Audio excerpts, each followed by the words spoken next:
এই ইমন, তুই নাকি আমাদের দলের লোক একজন নিয়ে গেছস? এ তো নিজের ইচ্ছাতেই আসতেছে, তাহলে একে আনবো না কেন? ইমন, তুই কিন্তু মিথ্যা কথা বলছিস। আমরা মিথ্যা কথা বলি না। এই তোকে কি বলছি কথা বলার জন্য? বসকে কল দে তো। নেতাকে ফোন দিব। আমার সাথে গেঞ্জাছি, দাঁড়া। বড় ভাই, আমাদের এদিকে একটু বেজার লাগছে। কি বলিস? ওরা গ্যাঞ্জাম করতেছে, শুন তাহলে মেরে একদম হাত পা ভেঙে দে। কি বড় ভাই, এটার কি হাত পা ভেঙে দিতাম? আমি গাড়ি নিয়ে আসতেছি, পরে যা হয় আমি দেখবো। ওকে, এটার হাত পা ভেঙে দিচ্ছি। কি ও তোমরা সাহস? আমাদের হাত তো ভেঙে দিতে হয়। আমরা হাত তো বাড়িতে রাখি আইছি নাকি? ঠিক আছে।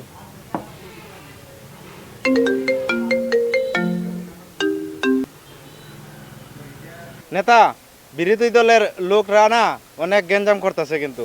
শোন, আমি এখন অফিসে আছি, 5 মিনিটের ভিতর আমি আসতেছি। তোরা কোনো প্রকার গ্যাঞ্জাম করবি না। ঝগড়া করবো না? একটু সময় অপেক্ষা কর, আমি এসে ব্যাপারটা দেখতেছি। আমি 5 মিনিটের ভিতরে আসতেছি, তোরা দাঁড়া। ঠিক আছে, আপনি আসতেছেন? ঠিক আছে, আপনি আসেন, ঝগড়া করছি না। ওকে, ঠিক আছে। গ্যাঞ্জাম করবি না, ওকে, আমি আসতেছি। এই, এদিকে আমি আসতেছি, ঠিক আছে?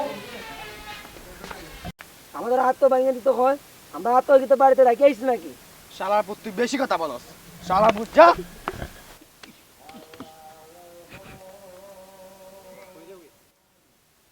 এই এটা কি করছো? তোরা কি বলছি মাথা ফাটাইনির জন্য? শালা বেয়াদব, চল।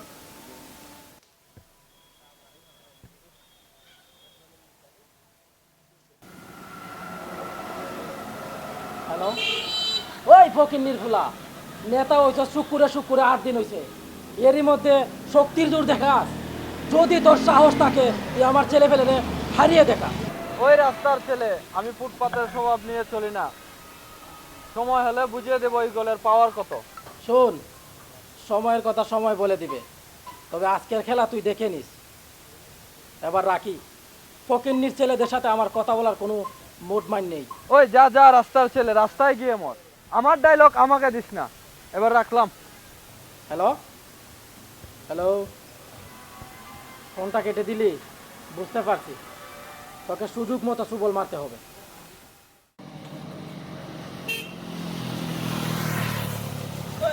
এই ফাইসাল, কি যে এত রাগান্বিত অবস্থায় কই যান? এখন কথা কওয়ার সময় নাই ভাই, আমি শুনে যান কথাটা, ভাই, শুনে এখন যান। কথা কওয়ার একবারে মুড নাই। আমি আপনার সাথে পরে দেখা করবো ভাই। ওয়াও, কি চমৎকার! যার জন্য চুরি করে সে বলে চোর। আসলে এটা আমার করা উচিত ছিল না। আপনি এখন তো কথাও শুনতে চাচ্ছেন না। ঠিক আছে, যান গা। আচ্ছা ভাই, কি বলবেন সেটা একটু খুলে বলেন তো। পুরাই বিষয় না বলে একটু খুলে বলেন কি বলবেন। আমি একটা আজকে ভাই আমি অনেক বড় কাজ করছি, বুঝছেন নি? অনেক বড় কাজ। আপনাকে বললে আপনি খুব খুশি হয়ে যাবেন।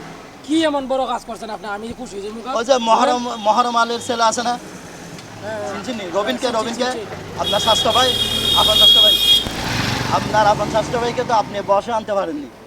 আর আমি এরে কষ্ট করে, অনেক কষ্ট করে, মেহনত করে এর বসে নিয়ে আসি। এখন সে আপনার কথা ছাড়া কিছু বলে নৌকা, এখন যেদিকে যাই নৌকা নৌকা, সে তো এখন নৌকা ছাড়া আর কিছু বুঝে না। নৌকা সারাক্ষণে নৌকা, দেখবেন আপনি কভার নিয়ে দেবেন, সে নৌকা বলবো। এখন আপনি রাগান্বিত হয়েছে।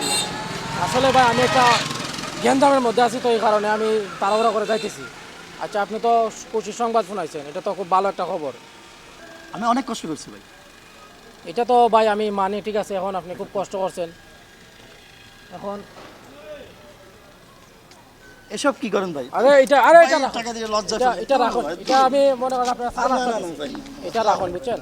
লাগলে আরো দিই নেন, এটা কি রাখুন। বলেন ভাই? এটা রাখুন। আমি এসব কি টাকার জন্য না, করি? না। না, আমি কি এসব টাকার জন্য আমি করি এটা ভাই? আপনার চা নাস্তা খাওয়ার জন্য ভাই, দিছি। আমি আপনাকে অন্য হিসেবে দিছি না, ঠিক আছে? রাখুন আসলে এটা, দেখুন, এটা আমি রাখুন। এসব দেশ প্রেমের কর্তব্য হিসেবে করি ভাই, ভালোবেসে করি। আমি নৌকাকে ভালোবেসে করি ভাই। জয় নৌকা, জয়! হ্যাঁ, অবশ্যই এটা আমি জানি। এখন আমি একবার মানি তুমি যে এগুলো করো, ঠিক আছে? তুমি এটা রাখো। আসলে ভাই, টাকা খাই পেটের কারখানা, ভালোবাসা তো আর টাকা খায় না। অবশ্যই। ভালোবাসা, আপনার প্রতি আমার ভালোবাসা আছে বিদায় আমি এসব করি ভাই। আপনি খুব ভালো মানুষ। না না, আমি বুঝতে পারছি না, ঠিক আছে? আচ্ছা, ঠিক আছে ভাই, ঠিক আছে, এটা রাখো আর দেখো ইনশাআল্লাহ। হ্যাঁ? ভালো থাকো। ওকে, যাও যাও ভাই, পরে দেখা হবে। আহা কি আনন্দ, মনে মনে সুন্দর, নেতাকে বেকুব বানাইছি। আমি নেতাকে করেছি কথা, নেতাকে করেছি কথা। নির্বাচন এলে আমাদের পকেটে শুধু টাকা আর টাকা ঢুকে, টাকা আর টাকা। আহা টাকার গন্ধ।